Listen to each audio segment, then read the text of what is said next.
En esta tarde tenemos un grande privilegio en Pego. Amén. Amén. Hoy Dios nos brinda no solamente a un hermano, sino que Dios en su sana visión, en sus propósitos, nosotros llamamos a uno y Dios nos envía a dos. Amén. Así que en esta tarde honramos a Dios por estos dos hombres, dos varones de Dios, amén, que vienen a hacernos bien en nuestras vidas, en el nombre de Jesucristo, amén. Tenemos con nosotros a nuestro hermano Luis, de la Iglesia de Madrid, del Rayo, que le decimos bienvenido en el nombre del Señor. Amén. Aleluya. Nuestro hermano Luis.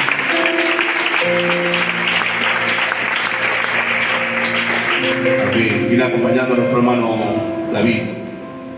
Amén. Tenemos aquí a nuestro hermano David, y yo no sé si decirle David de Gerona, David de Plasencia.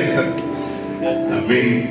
Tenemos aquí con nosotros también a nuestro hermano David de Gerona, pastor de Plasencia, está en Plasencia pastoreando, amén, a 900 kilómetros de su casa, para que luego digan que el pastor es fácil, amén, que también le decimos bienvenido en el nombre de Jesucristo, amén, aleluya. Así que con ese aplauso nosotros ya le damos paso a los hermanos que nos administren, bienvenido en el nombre del Señor. ¿Cuántos creen, saben y sienten que Dios está aquí? Puedes levantar tu mano y decir aleluya. Aleluya. Le damos gracias a Dios por lo que llevamos de culto. Aleluya. Creo sin duda que Dios está aquí y que nos está bendiciendo. Para mí es una bendición el poder estar aquí con ustedes. La verdad es que quiero aprovechar para agradecer al pastor la invitación y a todos ustedes que hayan tenido bien de darme la dicha y el privilegio de poder conocer esta preciosa iglesia. Además que, como decía mi amigo Luis, que me acompaña, pues nos han recibido con mucho agrado y nos están dando un trato inmejorable, así que agradecérselo al pastor y agradecerle a Dios, porque sin Él nada de esto sería posible. Amén. Que se haya acordado de nosotros. Le damos gracias a Dios por el privilegio que nos da de estar hoy aquí. Para mí es un privilegio conocer una iglesia que no conocía, a un pastor que no conocía y a unos hermanos que no conocía, así que le doy gracias al Señor por este gran privilegio. Os había visto en alguna ocasión por los vídeos y demás y se os nota que sois una iglesia bendecida. Y la verdad es que me apetecía estar mucho aquí con ustedes. Así que cuando me llamó el pastor, pues aunque hay una distancia, pues me hizo mucho bien y tenía muchas ganas de venir. Estamos ahí, como decía el siervo, pastoreando por la misericordia de Dios. Una iglesia preciosa en Plasencia. Y bueno, yo soy de Barcelona, de una iglesia que se llama Tordera, y eso está en un sector de iglesias que es Gerona, por eso me dice del David el de Gerona, es la misma zona, como aquí que tenéis Valencia y Castellón, pues allí tenemos Barcelona y Gerona. Y bueno, por la gracia de Dios, pues se acordó Dios de mí y me envió a 900 kilómetros de la casa para pastorear. Hay que ser fiel a Dios en todo tiempo y hay que obedecer a Dios. Y es un privilegio obedecer a Dios y que Dios se acuerde de ti. Y bueno, pues hoy se ha acordado Dios de mí para compartir una palabra con ustedes. Amén. Creo que Dios nos va a hablar. Amén. Lo creo con todo mi corazón. No creo que esto sea, como dicen los señores, caprichos del destino, sino que esto es un propósito en la voluntad de Dios. Creo que Dios ha puesto este sentir en el siervo para bendecir a la iglesia y es porque Dios así lo ha querido. Así que yo voy a rogar que por favor cierren ustedes sus ojos conmigo y le vamos a pedir al Señor que hoy lleve a cabo su propósito y nos hable en su bendita misericordia. Todos, por favor, si necesitas que Dios te hable, cierra tus ojos y habla con el Señor. Señor y Padre Celestial, en tu infinita misericordia te ruego que tengas en bien usarme para bendecir a tu pueblo, Señor. Tú conoces cada mente y cada corazón y la necesidad de cada uno de nosotros. Por eso te ruego, Señor, ten en bien, Jehová, prestarme los dichos de tu boca. Úsame como utensilio en tus manos. Te lo ruego por amor a tu pueblo. Sé que no soy digno ni merecedor, pero conozco el Dios que tengo. Sé que eres un Dios de gracia y de misericordia, así que te ruego, por tu gracia y tu misericordia, úsame, Señor, para hablarle a tu pueblo y que tu palabra corra y sea glorificada, Señor. Que restaures las vidas y los corazones. Que sanes las heridas del corazón y del alma. Que corrijas, Señor, y enseñes conforme a tu amor por medio de tu palabra. Padre, que salgamos de aquí una vez más bendecidos por los dichos de tu boca. Te damos gracias, te lo pedimos a ti, en el nombre de Jesús. Amén. Le damos un fuerte aplauso al Señor.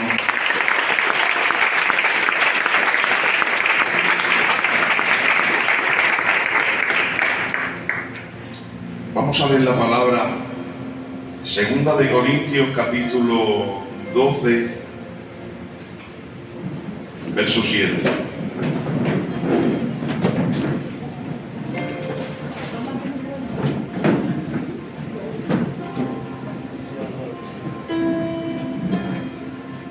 Dice así la bendita palabra.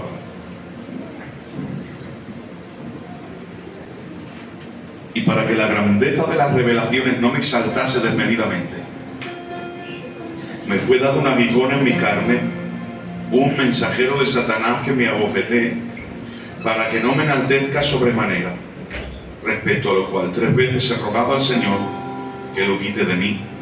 Y me ha dicho: bástate mi gracia, porque mi poder se perfecciona en la debilidad. Por tanto, de buena gana me gloriaré más bien en mis debilidades, para que repose sobre mí el poder de Cristo. Por lo cual, por amor a Cristo, me gozo en las debilidades, en afrentas, en necesidades, en persecuciones, en angustias, porque cuando soy débil, entonces soy fuerte. Amén a su palabra. Amén. Tomen ustedes asiento, por favor. Miren, el apóstol Pablo escribe esta segunda carta a los Corintios. Así como está establecido en el canon bíblico, está la primera y la segunda carta a los Corintios, aunque, como ustedes sabrán, pues hubo más cartas a los Corintios, aunque solamente tenemos en el canon bíblico estas dos. En la que conocemos como la primera carta, el apóstol Pablo los corrige.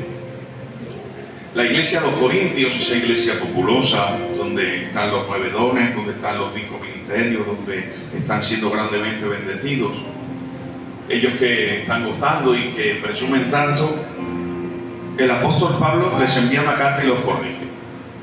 Los corrige porque en esa iglesia había un pecado que, según menciona Pablo, no se nombra ni aun entre los gentiles, ni aun entre los inconversos. Tanto es así que Pablo se enfada de ver que ellos no corrigen, no ponen medio a ese hombre que está en práctica de pecado.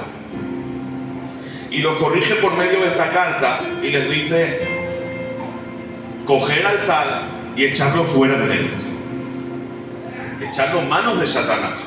Así dice. Dice: y después de un tiempo ir a por él, con tal de que se corrija. Dice, para salvar su alma. Porque esta era la meta de la corrección del apóstol Pablo. No condenar al que estaba pecando, sino que el que estaba pecando se arrepintiera y se salvara. Sabiendo de que al permitirle estar dentro de la iglesia practicando pecado, este se iba a pensar ser salvo por el hecho de venir a la iglesia. Porque viniendo a la iglesia se calmaba la conciencia. Dice, echarlo fuera para que recapacite, se dé cuenta si aparte de su pecado, y luego ir para ver si se ha arrepentido y poder salvarlo. Claro, les ha corregido con tanta severidad que algunos se han molestado.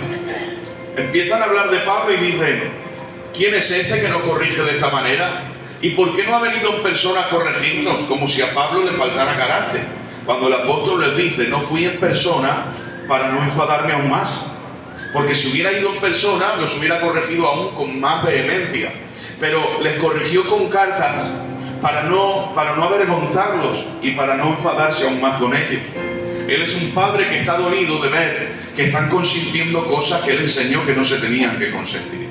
Pero claro, ellos se han molestado.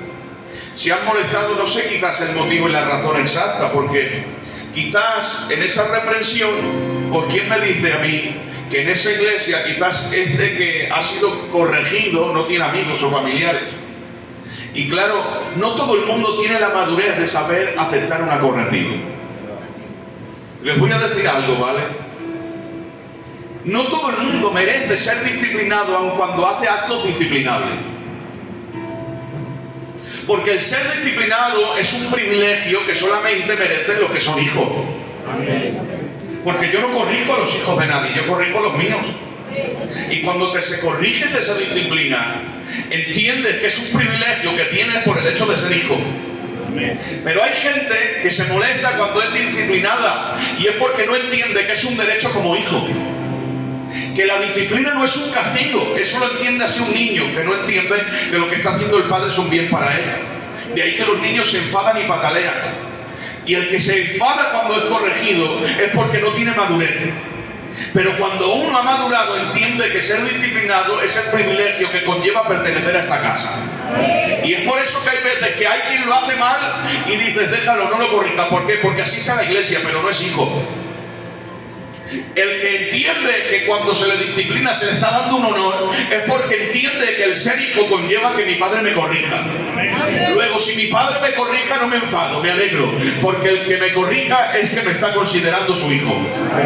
Pero hay gente que no sabe aceptar una corrección, por eso a veces es mejor no disciplinarlo. Pertenecen al grupo social, pertenecen a la muchedumbre, pertenecen a la multitud, pero no pertenecen al cuerpo. El que pertenece al cuerpo no se revela, el que pertenece al cuerpo se alegra. Quiero que lo entendáis porque es un privilegio. Pero ahora, claro, hay gente que se ha molestado. ¿Y quién es este que nos corrige? Pero se pasa el tiempo y ellos se corrigen, y el apóstol Pablo ve que se han corregido, y el mismo que les corrige ahora les aplaude por haberse corregido. Porque hay que ser de Dios para corregir, pero hay que ser de Dios para restaurar al que se corrige. Amén.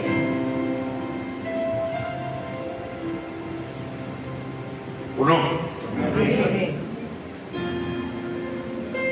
Porque entonces justicia sin misericordia. Y tanto está mal tener justicia sin misericordia como tener misericordia sin justicia. Dios es amor y justicia.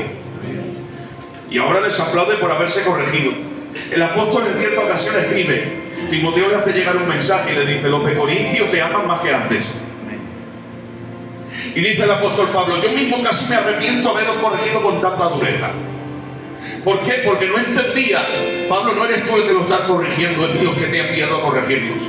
Pero Pablo no deja de ser un hombre y se duele y dice, a ver si me he pasado, a ver si es que he sido muy duro con ellos, a ver si he sido desmedido. Y empieza él mismo a lamentarse, dice, casi yo me arrepiento. Pero cuando le llega el mensaje le dice, mira, aquí te traigo el cariño de los corintios, me han pedido que te mande saludos y que sepas que oran por ti y que te aman más que antes. ¿Cómo han madurado los corintios? Al haber entendido la corrección que venía de parte de Dios, si han arrepentido, si han vuelto de sus malos caminos y ahora quieren al apóstol más que antes.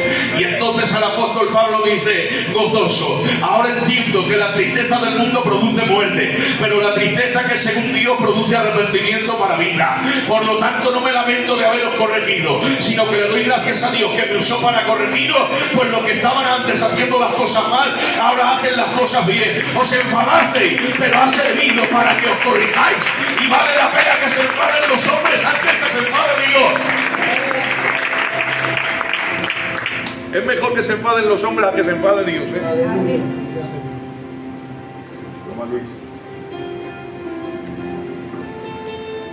Pero claro, en ese proceso lo ha pasado mal. Y ellos empiezan a ningunear al apóstol Pablo. ¿Quién es este si no caminó con los 12? Si él no es de los del Cordero. Y el todo lo que se da Pablo. Y Pablo pues se siente con su orgullo herido y empieza a defender su ministerio. Y en esa defensa de su ministerio dice, permitidme un momento de locura. Sí, permitidmelo. Y dice, que yo no soy apóstol, El apóstol le dijo: si yo no soy apóstol, vosotros no sois iglesia, porque sois el fruto de mi apostolado. Él empieza a decir que no soy apóstol. Si ellos han predicado, yo he predicado más que todos ellos juntos.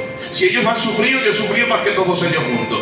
¿Que quién soy? Dice: yo soy de la tribu de Benjamín, fariseo de fariseos, en cuanto a la ley irreprensible, celoso, circuncidado al 8º día. Y empieza a exhibir sus talentos el apóstol Pablo, y Dios que lo ve, que se está exhibiendo sus talentos, porque su orgullo está herido, porque los corintios lo han despreciado por el hecho de haberlos corregido, le envía un aguijón. Dice: a causa de la multitud de las revelaciones me fue puesto un aguijón en mi carne, un mensajero de Satanás que me abofeté, por lo cual le he rogado hasta 3 veces al Señor: quítalo de mí. Pero la respuesta ha sido esta: Pablo, bástate mi gracia, porque mi poder se perfecciona en tu debilidad. No le ha dicho: mira, te he enviado el aguijón por esto y por lo otro y ahora lo voy a quitar, pero no le dice: espérate un tiempo y te lo quito. Le dice: Pablo, bástate mi gracia. ¿Cómo? Que no te lo quito. Que porque eres tan pesado te contesto. Me has pedido una vez, no te lo he quitado. Me has pedido 2 veces, no te lo he quitado. Me lo pides una tercera, no te lo voy a quitar igualmente. Pero aquí tienes mi respuesta. ¿Cuál es? Bástate mi gracia. Mi gracia es suficiente. Quiero que entiendan esto. Si pusiéramos todos nuestros problemas en una balanza y en el otro lado de la balanza la gracia de Cristo, pesa más su gracia que todos nuestros problemas juntos. Les voy a decir algo un poco más serio, ¿vale? Si de ahora en adelante Dios decidiera decirte que no y decirme que no a todas las peticiones que le hagamos, aún así no podríamos quejarnos. ¿Qué dice? El tiempo es muy largo. Le pides a Dios sanidad, no lo hace. Le pides a Dios que te prospere, no lo hace. Le pides a Dios, no lo hace. Aún así no podrías quejarte. ¿Por qué? Porque es más grande lo que te ha dado ya al Señor que lo que le puedas pedir. Es mucho más grande lo que ya nos dio hace 2000 años en una cruz que lo que yo le pueda pedir. Por lo tanto, aunque Él decida decirme que no a todo lo que yo le pida, no puedo reprocharle nada. Te ha dado su Hijo en una cruz, ha derramado su sangre por ti, ha perdonado tus pecados, te ha dado la vida eterna. ¿Qué le puedes pedir más grande que todo eso? Lo siento, su gracia es suficiente. Aunque te diga que no, su gracia es suficiente. Su gracia es suficiente. Su gracia es suficiente. Pero dice el apóstol: a causa de la multitud de las revelaciones. ¿Por quién eres, apóstol Pablo? ¿Me dejan que le hable un poco del apóstol? Mirad. Él habla un poco por encima de quién es él. Déjenme hablarle un poquito más extensamente. ¿Quién eres, apóstol? Que a causa, como él dice, a causa de la multitud de las revelaciones, me fue puesto un aguijón. El aguijón ha sido para perfeccionarlo, para que no se estropee. Por eso dice: el Señor me ha dicho: bástate mi gracia. ¿Por qué? Porque mi poder se perfecciona en tu debilidad. Y entendiendo esto dice: que tu poder se perfecciona en mi debilidad. Pues si me he de gloriar en algo, no me voy a gloriar en todo esto que he recibido, sino que me voy a gloriar en afrentas, en persecuciones, en enfermedades. Porque cuando soy débil, entonces soy fuerte. ¿Ha entendido el apóstol Pablo? Cuando soy débil, me refugio en el Señor y Dios me fortalece. Mientras que cuando yo miraba mis capacidades, dependía de mis propias capacidades y me estaba alejando del Señor. Por eso Dios le pone un aguijón para que no se estropee, le pone un aguijón para que no se aleje. Y le podríamos preguntar: a ver, apóstol Pablo, ¿quién eres? Miren, en el Nuevo Testamento hay 27 libros. ¿Sabes cuántos escribió el apóstol Pablo? De los 27 libros que hay en el Nuevo Testamento, sabemos con seguridad que el apóstol Pablo al menos escribió 13. Eso si no le atribuimos el libro de los Hebreos. Si le atribuyéramos el libro de los Hebreos, él solo hubiera escrito 14 de los 27. ¿Se dan cuenta? Hubiera escrito él solo más de la mitad del Nuevo Testamento. Casi nada. El apóstol Pablo no era un hombre cualquiera. No por casualidad Dios lo escogió para predicarle a los gentiles. Lo escogió porque era el hombre capacitado para poder ir a predicarle a los gentiles.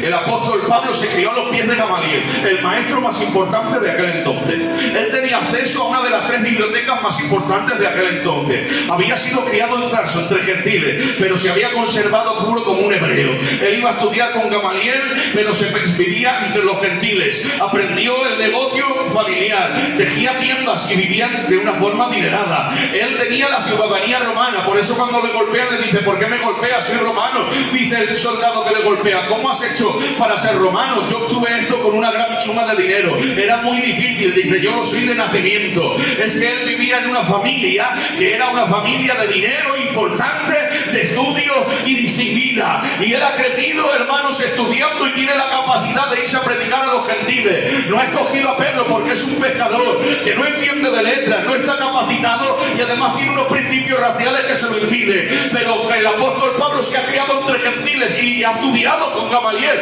Tú tienes la capacidad intelectual y la capacidad mental para poder irte a predicarle a los gentiles sin que esto te sea de tropiezo. Por eso él se va, hermanos, y va predicando, y va a una aldea y predica, y lo golpean y sale huyendo. Se va a otro lugar, predica, lo apedrean y sale huyendo. Se va a otro lugar, predica, lo golpean y sigue predicando. Y digo, no te entiendo. Una de las veces lo han dado por muerto. Se juntaron los hermanos a su alrededor, hicieron una oración y recobró la fuerza. Allí estaba Lucas siempre con él para sanarle las heridas. Y digo, Pablo, no te cansas de predicar, dice la Biblia. Al día siguiente, recobrando fuerzas, ¿qué haces? ¿Te rindes? ¿Te relajas? ¿Descansas? Dice, no, se fue a otro lugar y siguió predicando. ¿Pero por qué sigues predicando? ¿No lo ves? Me han echado a mí me han hecho salir huyendo, pero no han conseguido que la palabra salga huyendo. El mensaje ha hecho mella, y en esa aldea, en ese pueblo, en esa ciudad, hay un grupito que a escondidas se reúne para adorar a Dios y predicar la palabra.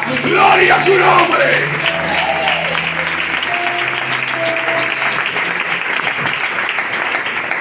Y sigue predicando, pero no te rindes, no te cansas, sigo predicando. En uno de sus viajes misioneros de pasada pasa por Tesalónica. No había ido allí a predicar.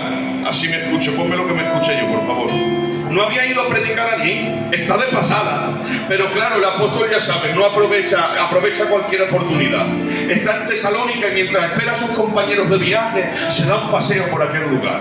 Y viendo que había mucha idolatría, se le conmueven los sentimientos. Y no pudiendo esperar, se va al aerópago de Atenas, donde están los filósofos griegos, gente entendida en letras, que siempre esperaban escuchar algo nuevo. Y se planta el apóstol Pablo ante ellos y empieza a hablar de Cristo. Dice, mira, he visto muchos altares vacíos.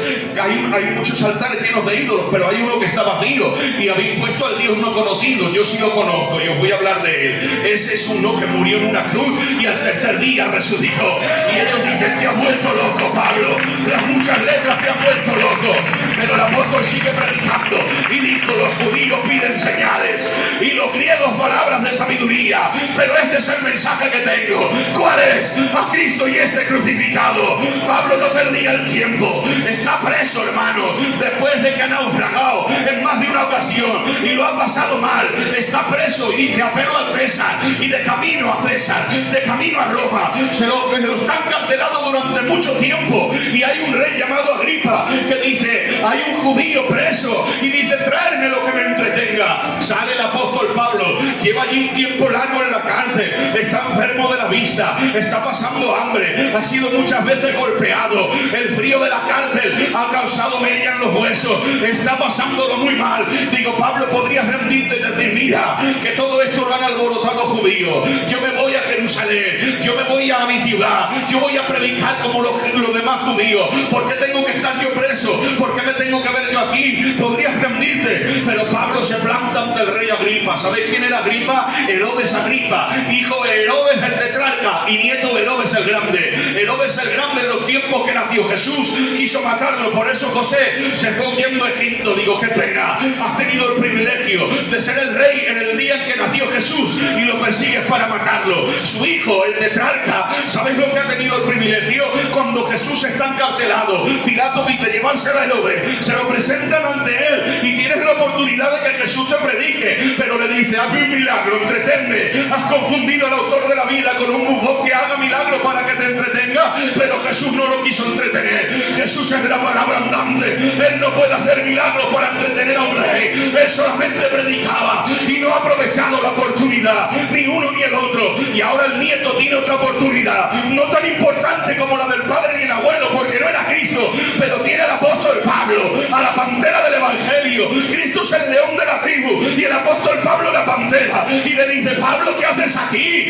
A ver, dime. Y el apóstol Pablo aprovecha la oportunidad, ve que el rey está sentado en su trono con toda su corte rodeándole. Podría decir, mira, que estoy aquí por confusión, déjame libre que ya no hablo más. Pero el apóstol se levanta como un gigante y parece ser que el preso es el que está en el trono y el rey es el que está encadenado, y le dice, ira. Estoy aquí por predicar de Cristo que murió y resucitó. ¿Con qué fuerza le predica, hermano? ¿Con qué ímpetu? ¿Cómo se cree su mensaje? ¿Sabéis por qué hay mensajes que no hacen efecto? Porque lo predicamos y no nos lo creemos. No puedes decir que eres cristiano y no creértelo. Hay gente que no se va a convertir porque dice ser cristiano, pero no vives lo que predica. Y si no vives lo que predica, si no te apasiona el evangelio, si no renuncias al mundo, no vas a impactar en nadie. Pero aunque estés en la peor de las circunstancias, si eres capaz de apasionarte y creer lo que este libro dice, tu testimonio impactará en la vida. Cuando le dice eso, le dice el rey: por favor, detente, Pablo, que casi me persuades a mí también a ser cristiano. Por poco me convences. Y le dice el apóstol: quiero, amigos, que todos los aquí presentes fueres semejantes a mí, excepción de estas cadenas. Sigues predicando, no te cansas. El que se pone en el areópago ante los atenienses tiene capacidad de sobra para sorprender a los griegos, pero no pierde el tiempo, les predica de Cristo. Tiene doctrina suficiente para estar durante horas disertando de la Escritura, de tal manera que dice que hay un niño que en la ventana no ha podido aguantar la dureza del mensaje, se duerme, cae y muere. Pero el apóstol, que tiene conocimiento para predicar varias horas, está lleno del Espíritu para detener su mensaje, irse a donde está el niño que ha muerto, lo abraza y resucita. Amén. Es el apóstol Pablo que se ha ido a donde está la iglesia de Apolos, el predicador de moda, el que mejor predicaba de aquel entonces. Él cogía todo el Antiguo Testamento y mostraba la mesianidad de Cristo con palabras elocuentes y la gente se maravillaba. Pero va el apóstol Pablo y le dice a los feligreses: ¿habéis recibido el Espíritu Santo? Y dicen ellos: ¿cómo? Si nadie nos habló del Espíritu Santo. El predicador Apolos había recibido el mensaje en parte, todavía no había recibido la plenitud del mensaje, por eso no les había predicado el Espíritu. Y dice que no se ha hablado del Espíritu, no, dice: venid aquí. Dice: les impuso las manos. Y en el momento en que les impuso las manos, recibieron al Espíritu. Y en el momento que recibieron al Espíritu, ¿qué pasó? Dice: se fueron a la casa. Y en la casa tenían libros de magia y valían un dineral. Cogieron los libros de magia que tenían ocultos en la casa, se hicieron una lumbre y les pegaron fuego. Vaya, era gente que escuchaba cada día al mejor predicador y al predicador de moda, pero tenían pecado oculto en la casa. Hasta que el Espíritu Santo no los llenó, no salió a luz el pecado oculto que tenían en la casa. Y aunque costaba mucho, le pegaron fuego. Porque hay cosas que cuestan mucho deshacerse de ellas, pero por mucho que cueste, si el Espíritu Santo te llena, te podrás desprender de aquello que tienes oculto y que no quieres desprenderte. Hay quienes por dinero, hay quienes por ganancias deshonestas, hay quien le cuesta mucho perdonar, hay quien le cuesta mucho quitarse el odio, hay quien le cuesta mucho quitarse el rencor, pero eso es porque te falta la llenura del Espíritu Santo. Pero quiera Dios que nos llene de su Espíritu, para que no baste con ser un mero oidor, que no nos conformemos con aplaudir a un buen predicador, ni tampoco con estar escuchando al predicador de moda, que no nos convence, hermano, un culto bonito, ni un cantante. Que lo que cambia una vida es que el Espíritu Santo te llene, que lo que cambia una vida es abrirle el corazón a Dios, llamarle. No podemos estar asistiendo a un culto y tener cosas en el corazón que a Dios no le agrada.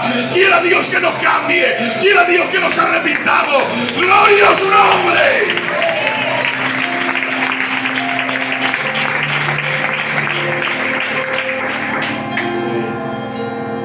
Este es el apóstol Pablo. Predica, lo golpean, sigue predicando. El perseguidor que se ha convertido en alguien perseguido. El que respirando amenazas en contra de los cristianos, se le ha aparecido Cristo. Cuando se le aparece Cristo de camino a Damasco, le dice: Saulo, ¿por qué me persigues? Dura cosa te es dar coces contra el aguijón. Y hace: sí. Si estás persiguiendo a la iglesia, ¿quién eres? Y hace: yo soy Jesús a quien tú persigues. ¿Estaba persiguiendo a Jesús? Estaba persiguiendo a la iglesia. ¿Qué es la iglesia? El cuerpo de Cristo. El que persigue a la iglesia lo está persiguiendo a él. Y le dice: te estás haciendo daño a ti mismo. Lo queda ciego. Le dice: ves a uno de mis siervos, que allí recobrarán la vista. Después de recobrar la vista se va al desierto de Arabia. Y allí durante años está siendo ministrado por el Espíritu Santo. Mirad qué cosas. Se sube a Jerusalén a los de cierta reputación, a los apóstoles importantes. Dice: y cuando fui donde ellos, nada nuevo me mostraron, porque el Espíritu Santo en la intimidad del desierto le había mostrado todo lo que ellos habían vivido estando con Jesús. Y sin estar con Jesús, él es como si no hubiera estado. Por eso, aunque lo ningunean, no recuerdan que como una excepción Cristo se le apareció en persona para llamarlo al ministerio. Nosotros nos convertimos por medio de la locura de la predicación. Al apóstol Pablo se le apareció Jesús mismo. Ese es el apóstol Pablo. Y ha escrito tanto y ha revelado tanto. Cristo habló de las resurrecciones, así como de pasada. Y el apóstol Pablo en 1 de Corintios y 2 de Tesalonicenses nos muestra el orden de las resurrecciones. Lo que Cristo habló de pasada, el apóstol Pablo lo revela en plenitud. Claro, ahora entiendo, apóstol. Es tan grande la multitud de las revelaciones, lo que Dios ha depositado en ti, que Dios te ha tenido que poner un aguijón. Porque no quiere que te estropees. Quiere que seas fiel y que sigas predicando. Porque el aguijón de tu carne no es para estropearte, hermano. Es para perfeccionarte. Y a veces, en nuestra inmadurez, le pedimos a Dios, quítalo. Quítalo. Y el Señor es como cuando un niño te pide, dame un cuchillo, que quiero jugar con él. Te puede pedir el cuchillo 30 veces que no se lo vas a dar, que llore y patalee, el cuchillo no se lo das, porque como padre sabes lo que es mejor para tu hijo. Y a veces le estamos pidiendo a Dios, quítalo de mí, lo que te está perfeccionando. Y hace que te baste mi gracia, porque mi poder se está perfeccionando en tu debilidad.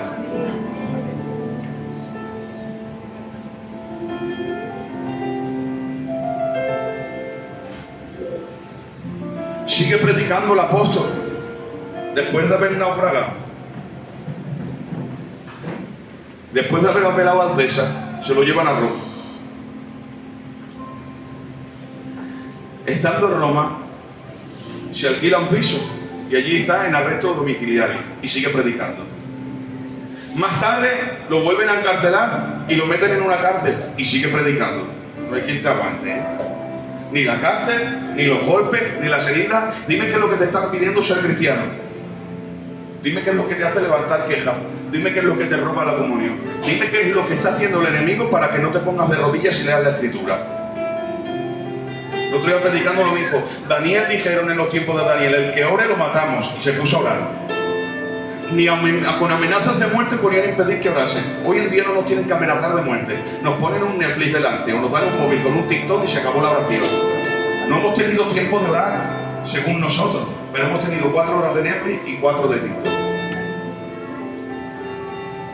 Esa es la diferencia del cristianismo de antes y del de ahora.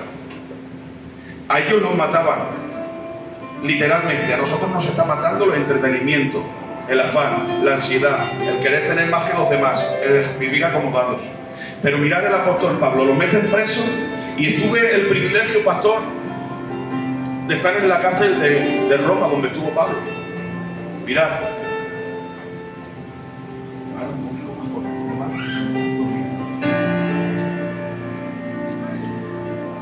Cuando llego a Roma buscando la cárcel, cuando llego a la cárcel, pastor, y veo aquí estuvo preso el apóstol Pedro y el apóstol Pablo, sin darme cuenta empiezo a llorar. Me conmovió. Entré allí dentro. Y cuando entro allí dentro, en el suelo veo una abertura circular y me dicen, por aquí echaban a los presos. Era como una cueva subterránea, allí los metían. Ahora habían construido una escalera para poder acceder y pude acceder a la cárcel donde estuvo Pablo. Allí los señores iban y echaban monedas, como de suerte. Yo cuando veo eso me impacta y empiezo a recordar cuántas cartas escribiría Pablo ahí metido. Miro un umbral en la pared y en ese umbral es una representación y digo, ¿qué es eso? Oiga, y me dice la señora que había en el lugar, eso es una representación de lo que hicieron Pablo y Pedro estando aquí presos. Digo, ¿y qué hicieron? Dice, en el tiempo que estuvieron presos, entre presos y soldados bautizaron a más de 30 personas estando presos. Digo, ¿qué dice? Más de 30. A que estaba preso y seguía bautizando. Dice, seguía predicando y seguía escribiendo cartas. Me asomé y en medio, enfrente de la cárcel, veo un lugar, unos jardines muy bonitos. Y me dicen, ahí es donde vivían los aristócratas. Y recuerdo que en la antigüedad, en los tiempos del apóstol, los aristócratas romanos se paseaban por la noche en esos jardines. ¿Y saben lo que hacían para alumbrarlos? Cogían a los cristianos y les pegaban fuego. Y esa era la antorcha que ellos tenían. Cristianos vivos que les pegaban fuego para pasearse por sus jardines. Ahora me dicen, desde la cárcel podía escuchar el apóstol Pablo como quemaban a los cristianos. Miro a mi izquierda y veo en el fondo el Coliseo romano. Y me dice la señora, desde la cárcel se podía escuchar el clamor del pueblo en el Coliseo romano y cómo mataban a las familias enteras y las devoraban los leones. Se podía escuchar los alaridos desde la cárcel. Y ahora pienso yo, cuando nosotros vamos por la calle y usted ve un matrimonio inconverso que está a punto de romperse con unos niños que están en el mundo, usted piensa, si le predico y acepta el mensaje, ese matrimonio se arregla, ¿no? Y si ese matrimonio se convierte y se arregla, sus niños quizás vengan al culto. Y esa niña que está perdida todo el día haciendo TikTok y haciendo cosas del mundo con música mundana, porque eso lo hacen las inconversas, las cristianas no, se supone, pues esa niña vendrá y en vez de estar haciendo todo eso y vestida de esa manera y bailando esa música tan rara con letras que dan lástima nombrarla, pues vendrá aquí y cantará la banda para el Señor. Yo pienso todo eso y aún así a veces no lo pensamos para predicar. Pero el apóstol Pablo no veía eso. El apóstol Pablo veía a una familia paseando y decía, si les predico o se los comen los leones o les pegan fuego. Eran mártires en potencia. Era para pensar que lo que hago les predico, no, porque están gozando, tienen su vida tranquila. Pero Nerón le ha pegado fuego a Roma y nos han echado la culpa a los cristianos y está persiguiendo a los cristianos para matarlos. Si se convierten, mañana puede ser que se los estén comiendo los leones y viendo las criaturas que se quitan las ganas. Pero el apóstol Pablo seguía escribiendo en la cárcel y digo, no te se quitan las ganas. Escuchas a los cristianos como les pegan fuego, escuchas a los cristianos como se los comen los leones y sigues escribiendo, no te se quiten las ganas. Pero el apóstol Pablo me miraría indignado diciendo, no entiendes nada, y seguiría escribiendo. ¿Y qué escribes, apóstol? Dime que estás escribiendo. Y dice el apóstol, esta leve tribulación momentánea produce en mí un cada vez mayor peso de gloria. ¿Cómo que leve? Si os están comiendo los leones, no lo entiendes, es leve. ¿Qué dice Pablo? Te puedo decir que además es momentánea, porque la vida de la tierra es un momento comparado con la eternidad en el cielo. Esta leve tribulación momentánea produce en mí un cada vez mayor peso de gloria. Y ahora digo, te has vuelto loco. Pero el apóstol Pablo dice, conozco un hombre, no sé si en el cuerpo o fuera del cuerpo, que ascendió al tercer cielo y vio cosas inefables. Hablaba del mismo que en visión había de Dios, le había mostrado el cielo. Y dice, tengo por seguro que las tribulaciones del tiempo presente no son comparables con la gloria venidera. Te has vuelto loco, Pablo. No sabes lo que dice. Que no, que lo tengo por seguro, que estaba en el cielo, he visto lo que nos espera y comparado con lo que nos espera, esta tribulación es leve y no se compara el sufrimiento en la tierra con el gozo en la eternidad. Dime que te impide ser cristiano, dime que te frena de predicar la palabra, dime que te quita de la oración. Esta leve tribulación momentánea, que has pasado enfermedades, que has pasado luto, que has pasado escasez, te digo algo, aguanta, permanece, no se espera una eternidad, no se espera un cielo, no se espera a Cristo, gloria a su nombre. Apláudele, por favor.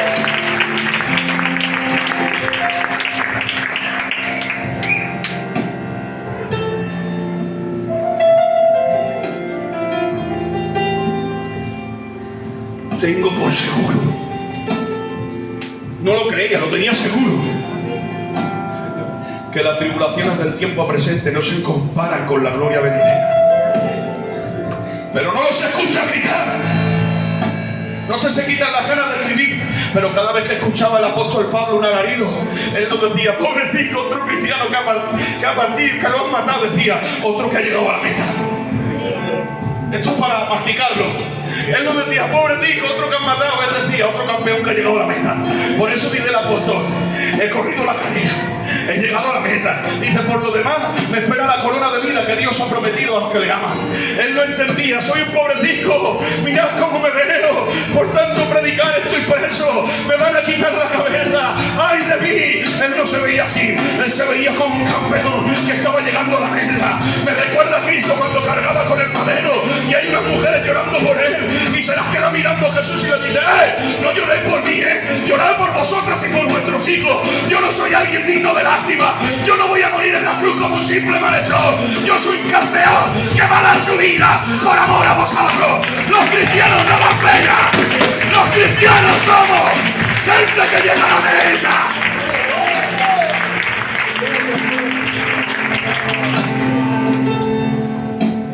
Pena el que no conoce a Dios. Amén. Pero la prueba te perfecciona.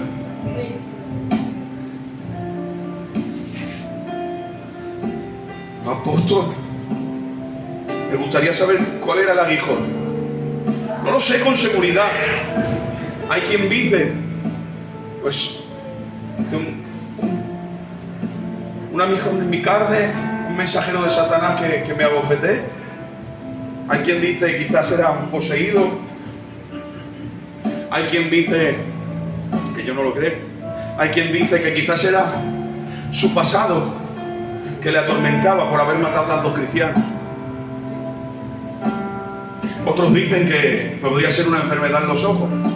De hecho, Pablo estaba enfermo de la vista. A los Gálatas les dice, si os lo hubiera pedido, os hubierais quitado los ojos y me los hubierais dado. Porque lo amaban tanto y veían que lo pasaba tan mal que estaban dispuestos a ellos ser los perjudicados para beneficiar a Pablo. Pero el apóstol les enseñaba, por el día os predicaba y por la noche tejía tiendas para no ser a nadie de estorbo. Porque no busqué lo vuestro sino a vosotros.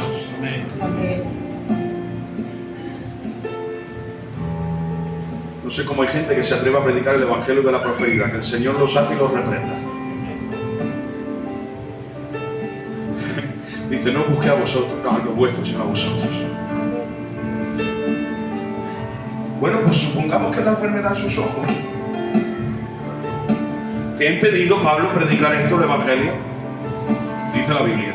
A causa de la enfermedad en mis ojos, Gálatas, os prediqué el evangelio. Así que no le fue de impedimento para predicar a los Gálatas, sino el motivo por el que predicó a Gálatas. Abrió una iglesia en Galacia y escribió la carta que tenemos nosotros en la Biblia a los Gálatas. Vaya, que la enfermedad en tus ojos, el supuesto aguijón, no te ha sido de impedimento. No, todo lo contrario. Ha sido motivo por el cual he seguido predicando. Porque el problema no le va a ser de impedimento, sino que todo lo contrario, le va a hacer que se refugie en Dios y sea más útil para Dios. Eso es el verdadero. El problema no te va a hacer retroceder, el problema te va a hacer ponerte de rodillas. Porque a veces nos acomodamos y descuidamos la comunión con Dios, pero cuando viene el problema y la dificultad y te das cuenta que por ti solo no puedes, es cuando te das cuenta lo que necesitas a Dios y vuelves a doblar tus rodillas y le dices, Señor, de ti dependo, sin ti no puedo. Por eso prefiero vivir con un aguijón en mis carnes que me atraiga al Señor, que vivir acomodado y alejarme de Él, porque no está peor el que tiene problemas y vive de rodillas, sino el que vive cómodamente y está alejado de Dios. Y ahora entiende esto el apóstol y dice, si me he de gloriar en algo, no me voy a gloriar en lo que sé, ni en los milagros que he hecho, ni en la doctrina que he escrito. Me voy a gloriar en mis afrentas, en persecuciones y en debilidades, porque gracias a todo esto Dios me ha seguido usando. Y ahora recuerdo un pasaje bíblico, hermano, donde dice, hubo un hombre en tierra de Uz llamado Job. Dice, perfecto, temeroso de Dios, recto y apartado del mal. Dice, y se juntaron los hijos de Dios, entre los cuales estaba Satanás. Y le ha dicho Dios a Satanás, ¿has considerado a mi siervo Job? Tenía que rendirle cuentas, aunque se ha revelado, sigue estando sujeto. Porque se puede revelar todo lo que quiera, pero Dios sigue siendo el soberano. Y le dice, sí, ¿ya has visto que lo tienes rodeado de bendiciones? Dice, quítale todo lo que tiene y verás si no te niegan tu cara. Dice, te permito. Le ha quitado todo. Mirad, en un día, Job, tu ganado. Viene otro, Job, tus camellos. Viene otro, Job, tus campos. Una noticia detrás de otra. Qué mal. Hasta que viene uno y le dice, Job, tus 10 hijos estaban en una casa. Un viento golpeó contra las 4 esquinas de la casa, el techo cayó sobre ellos y solo he quedado yo. Dime en ese momento qué le importa a Job el ganado, los camellos y el trigo. Lo actualizamos un poco. Job, que te han chorado el género. Job, que no solo se han llevado el género, que se han llevado hasta la parada. Y salta otro, Job, que no solo la parada, que te se han llevado hasta la furgoneta, atribulado. Pero ¿qué es eso con que te vengan y te digan tus 10 hijos? ¿Qué le importa lo material a aquel que ha perdido a 10 hijos? Mírame por lo que te estás quejando, que a veces nos estamos quejando por cosas que no tienen tanta importancia y empieza a valorar lo que todavía tienes. Pero cuando le dice Job tus 10 hijos, dice la Biblia, Job cayó de rodillas y oró. Esto hay que meditarlo. ¿Qué? Que no te levantas los puños contra Dios y le dices no te entiendo ni por qué. Dice no. Dice Job cayó de rodillas y adoró.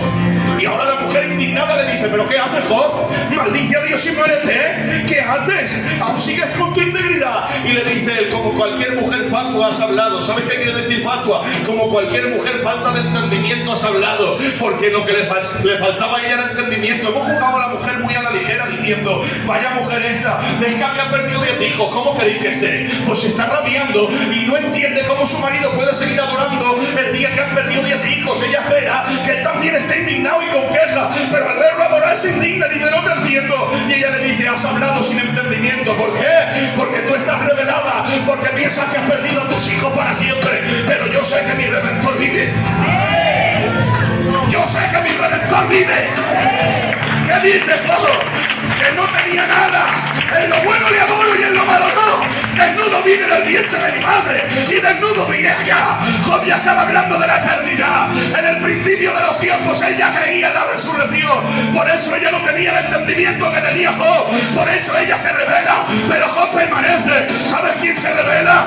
El que no tiene conocimiento, el que no tiene madurez, el que no cree en el Señor. Pero por muy mal que lo pase, por mucho que pierdas en la tierra, si le conoces, si le amas, si crees en su promesa, tendrás que decir, aunque esté herido, aunque esté, hermanos, pasando fatiga, yo sé quién he creído. Sé que mi Redentor vive. Sé que mi Redentor vive. Sé que mi Redentor vive. Seguimos, por favor, que voy a terminar. Pero Satanás no se conforma.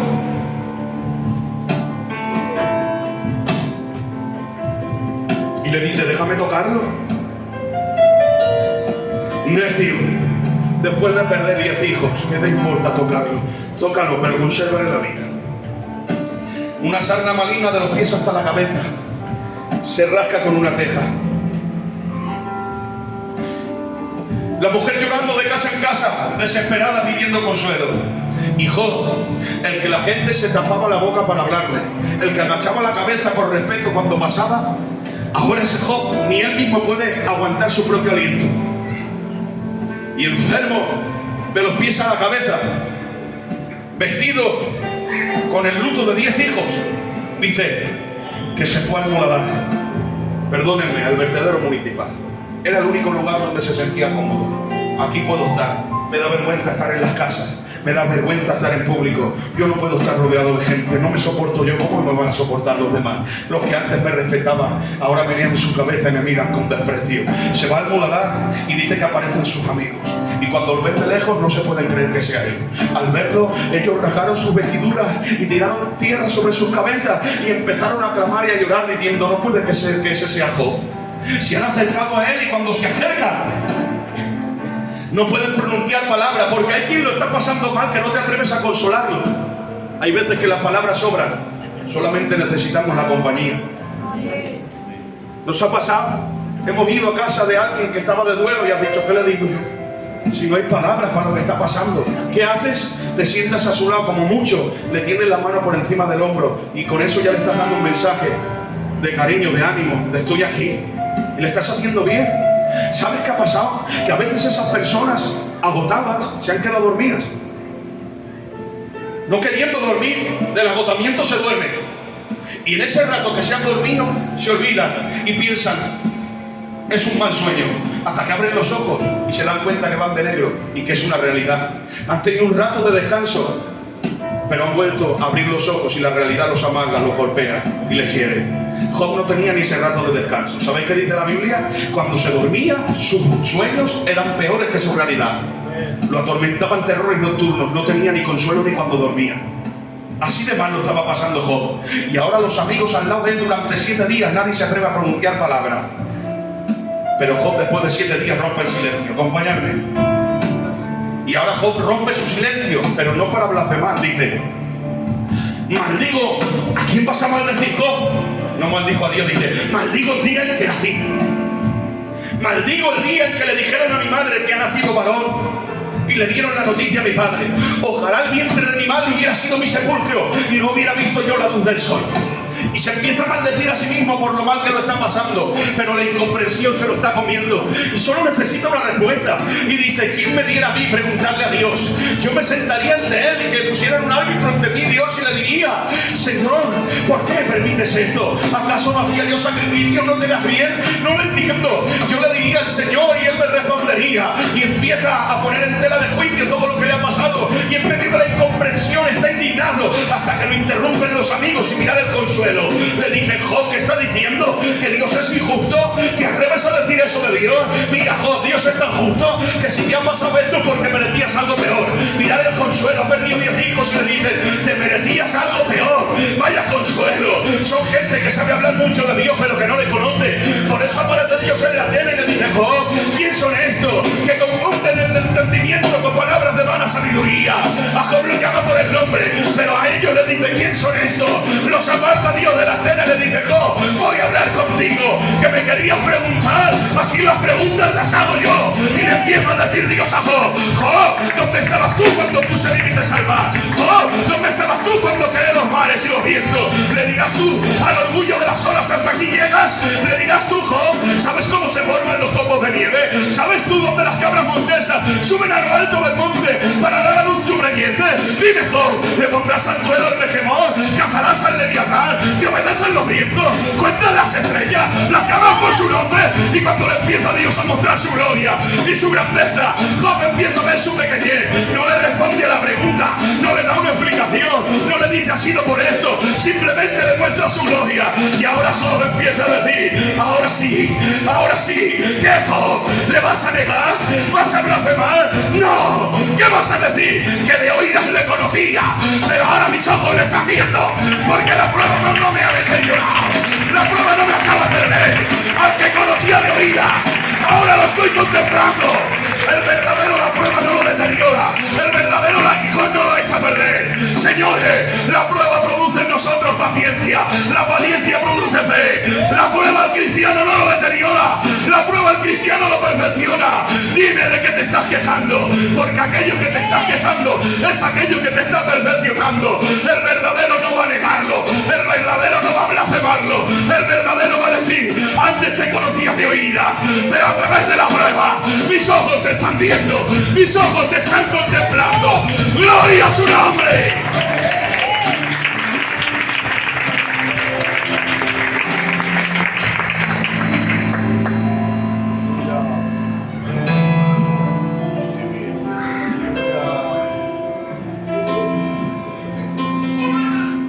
Eso que a veces le pedimos a Dios que nos lo quite es lo que nos está perfeccionando.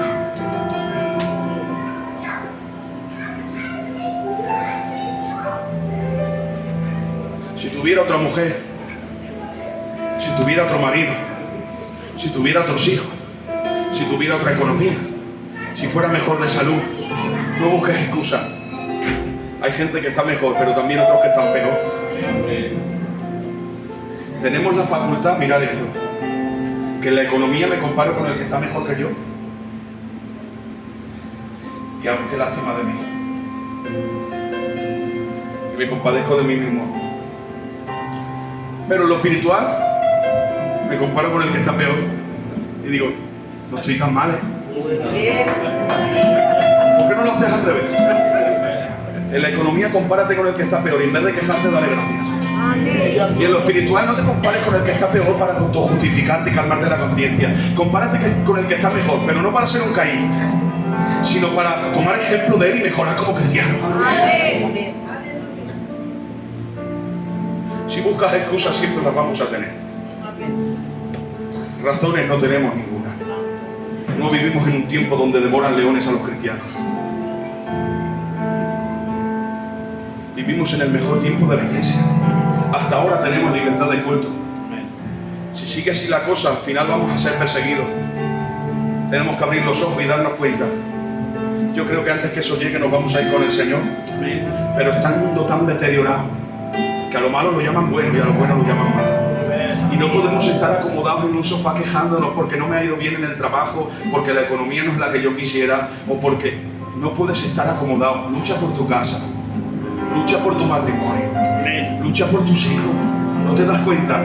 El enemigo se va adentrando a través de un móvil, a través de una televisión, está adoctrinando nuestras casas, nuestros hijos, y hasta se está metiendo en la iglesia. Se supone que es la iglesia la que tiene que impactar el mundo, y no el mundo la que tiene que impactar en la iglesia. ¿Qué les parece si cerramos nuestros ojos y adoramos al Señor?